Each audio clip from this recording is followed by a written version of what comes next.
Now I'm going to give you guys a little bit of my background and then we'll move on to Linda.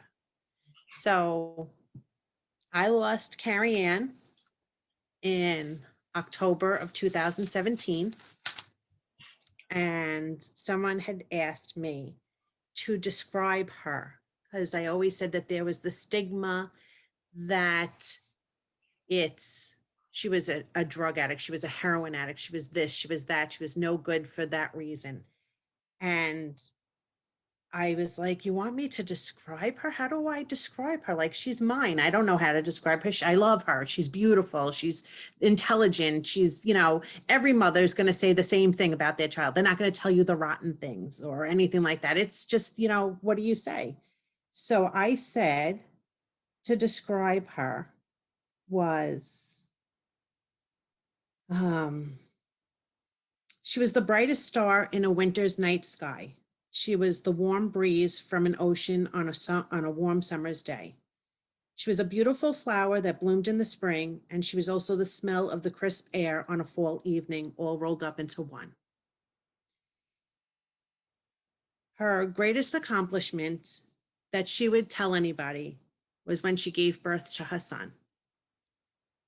The look on her face of joy and love was just so, it was a look that I felt when I gave birth, but I could actually see it projected on someone else. It's the only way that I can describe it. It was just amazing being in the OR with her when she had her C-section and when they first gave us Jaden, and we were just both there crying and just holding him together. And it was just so overwhelming. I tell people that when I lost Carrie Ann, I feel like a part of my heart broke and it feels like it can never be healed.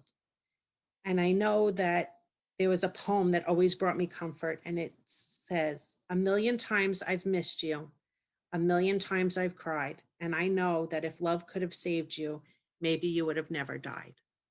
And that's how I feel.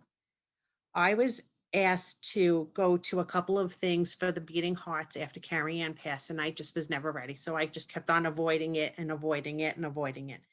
And then Linda was hosting her comedy night, and a friend of mine who's very close with Linda said, "I can't make it. You have to take my ticket. You have to go. I'm letting Linda know that you're coming." And I was like, okay, fine. And the day of, I said to Ed, "I don't want to go." And he was like, "Just go." And I was like, all right, fine, I'll go. I have the ticket. I'll just go. And when I walked in, I'll never forget it. Linda was wearing one of her pink chiffon tops. It was so beautiful and flowing. And I walked up to her and I said, "Kathy told me that to take her ticket and to come and find you." And she gave me the biggest, warmest hug. It was a feeling that I hadn't felt since I was a little girl. It was so overwhelming, the feeling of just warmth and sadness and happiness and just every feeling and every emotion at once. And she said, "Come sit over here." And I sat with Sally, and I sat with Betty Ann and Jody and Kathleen, and it was an amazing night. It was absolutely amazing. And that's how I started my journey with the Beating Hearts. And I've never looked back. I help out with creation, with the beads. I help out with jail. I always tell Lori, but she can call me 5 minutes before if she needs me, and I'll come with her. And I feel like it's part of Carrie Ann's legacy for me. I just feel a part of me in every set of beads that I make. When I go to jail, whether we're with the women or the men, I feel a little part of her. I feel that she's saying to me, "You have the strength, you can do this, and never stop saying my name." And that is one thing that I vowed. I would say her name and speak her name every single day. Whether people wanted to hear it or not, people are tired of hearing me say it. And I know when I'm with all of you, you don't mind that I say it and you love hearing it. But I need people to know and not forget her. She was my child. She was a mom. She was a sister. She was a niece. She was a granddaughter. She was a lot of things, and her life mattered. And I'm not going to define her by her addiction. And that is one thing that I love about the Beating Hearts. Our hearts are all broken, but we're each helping each other mend them. And our children are not defined by their addiction. And that takes me on my journey and gives me my strength. And just like I asked everybody, when I look up, what do I want?